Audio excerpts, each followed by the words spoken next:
Assalamualaikum warahmatullahi wabarakatuh. Kelas kekuatan material. Pada kesempatan kali ini kita akan membahas materi mengenai teori kegagalan.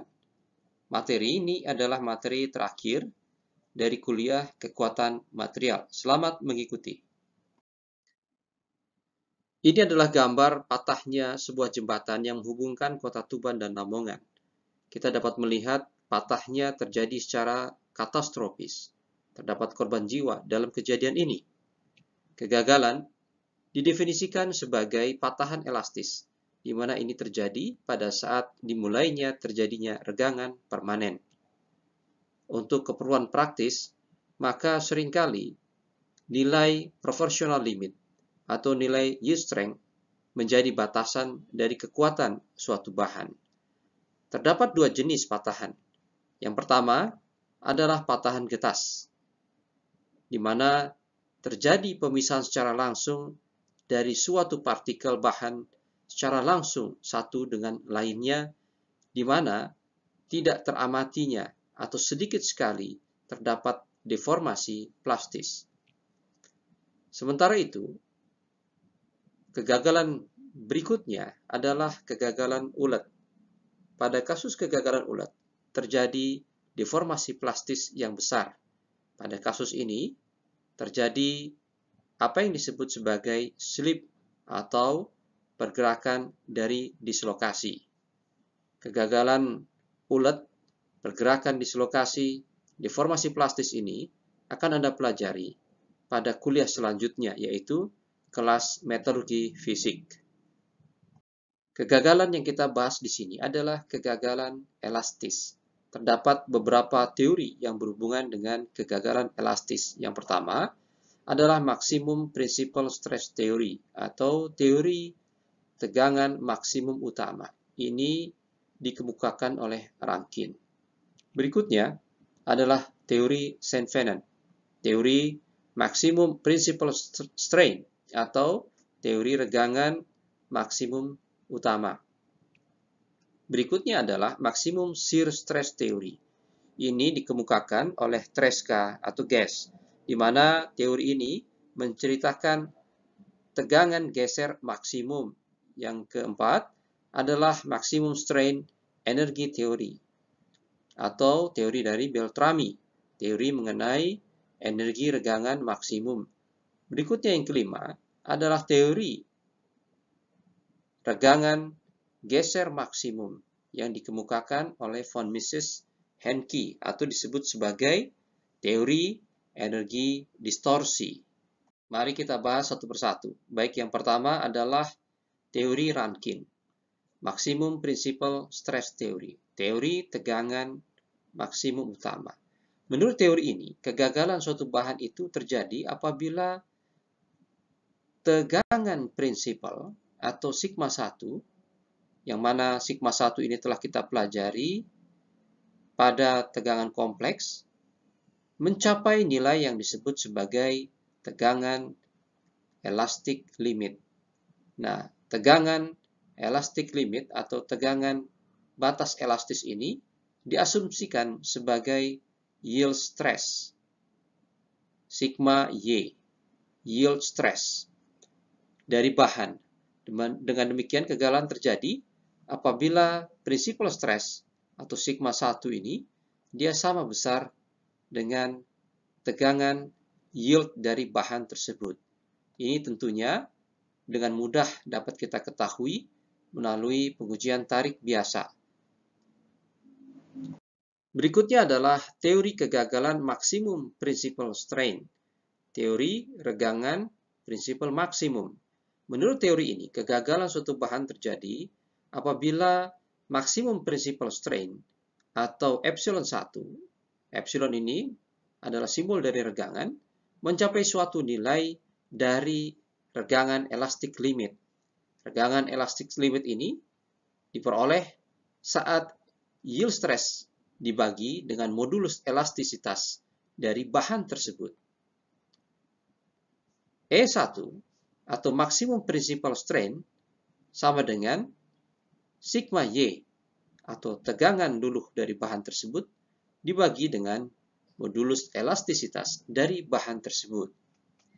Untuk 3 dimensi, maka kita bisa melihat bahwa regangan sama dengan 1 per modulus elastisitas dikalikan dengan sigma 1 dikurangi dengan Poisson rasio dari bahan tersebut yang dikalikan dengan sigma 2 ditambah dengan sigma 3. Kita tahu untuk kasus 3 dimensi, nilai terbesar ada pada sigma 1 dan nilai terkecil ada pada sigma 3.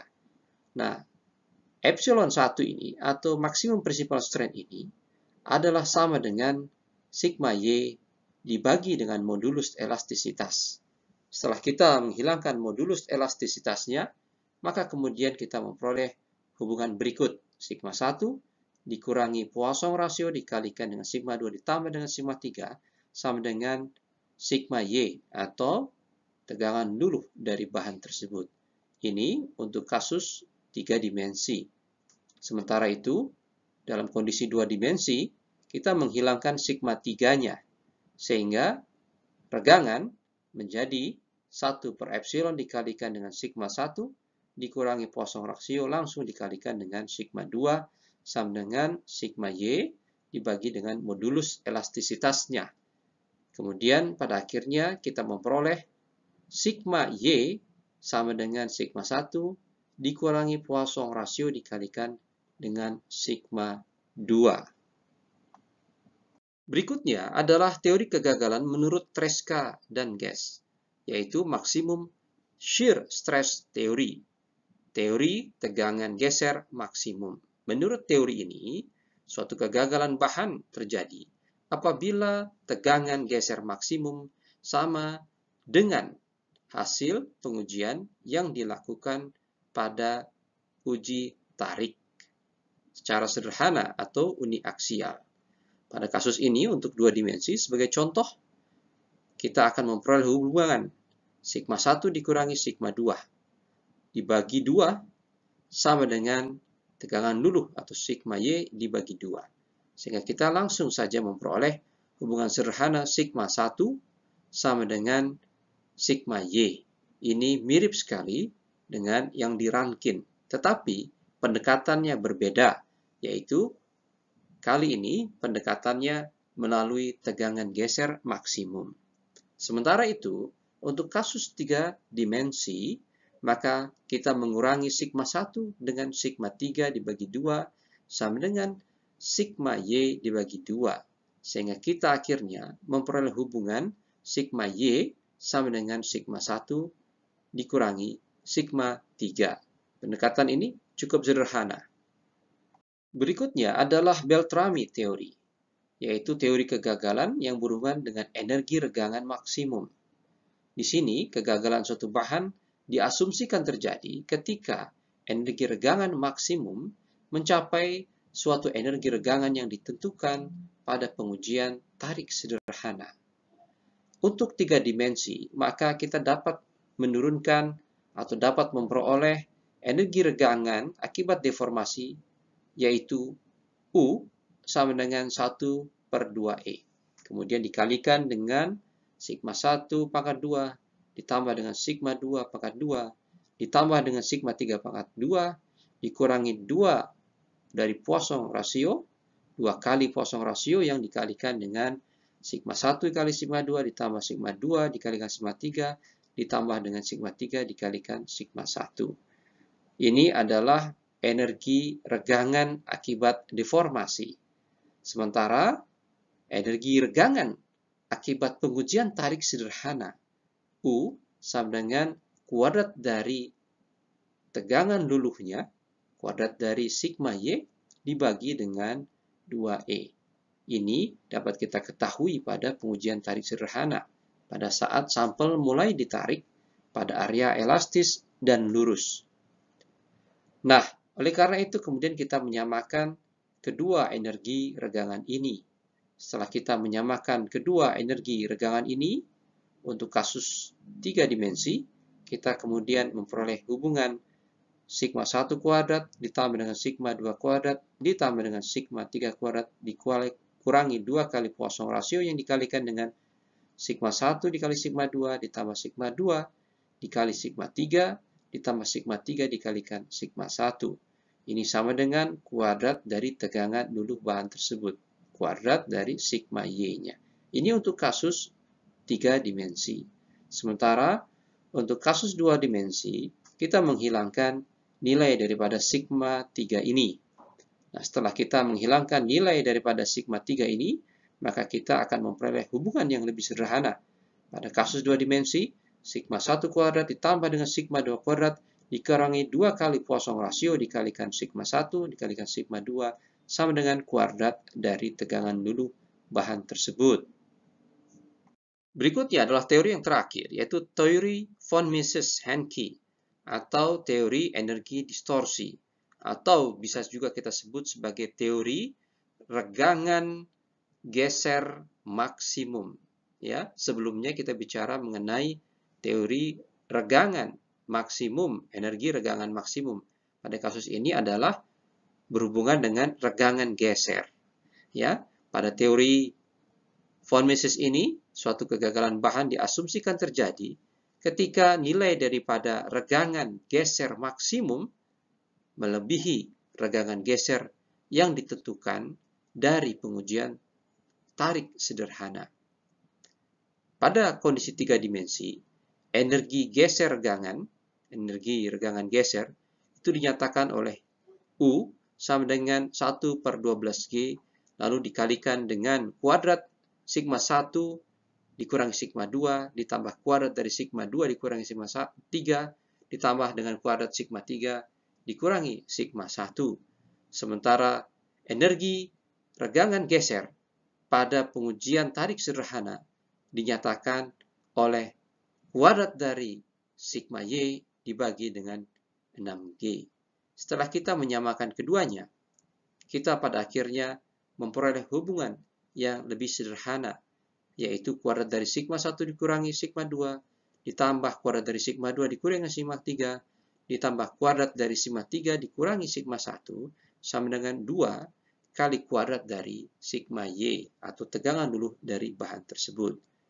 Pada kondisi 2 dimensi, kita menghilangkan sigma 3, sehingga pada akhirnya kita akan memperoleh hubungan yang lebih sederhana, yaitu kuadrat sigma 1 dikurangi sigma 1 dikali sigma 2, ditambah kuadrat sigma 2 sama dengan kuadrat dari sigma Y. Masih mengenai teori regangan geser maksimum von Mises, maka kita mempertimbangkan apabila elemen yang kita tinjau itu bukan hanya mengandung tegangan-tegangan normal pada arah X, Y, maupun Z, namun juga terdapat tegangan geser.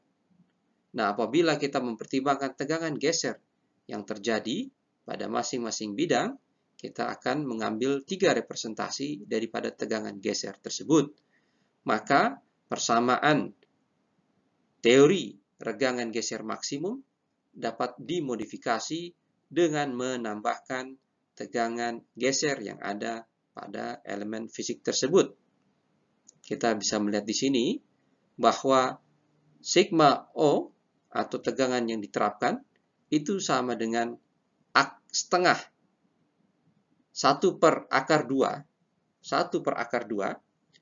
kemudian dikalikan dengan akar dari kuadrat sigma X dikurangi sigma Y, ditambah kuadrat dari sigma Y dikurangi sigma Z, ditambah dengan kuadrat sigma Z dikurangi sigma X, ditambah dengan 6 kali tau XY kuadrat ditambah tau YZ kuadrat ditambah dengan tau XZ kuadrat. Kita dapat saja mengubah sigma 1, sigma Y, atau sigma Z ini dengan sigma 1, sigma 2, maupun sigma 3. Jadi sigma 0 ini, atau sigma atau tegangan terapan ini, itu kemudian dibandingkan dengan tegangan luluh dari bahan yang dimaksud. Apabila kita telah menghitung semua tegangan normal dan tegangan geser, dan kita telah memperoleh angka untuk sigma 0 ini, maka sigma 0 ini kemudian dibandingkan dengan tegangan luluh dari bahan tersebut. Tegangan luluh dari bahan tersebut tentunya kita peroleh dari hasil pengujian tarik sederhana, simple tension test. Nah, apabila total daripada tegangan-tegangan yang ada atau sigma 0 ini lebih besar sama dengan tegangan luluh dari bahan tersebut, maka kegagalan akan terjadi.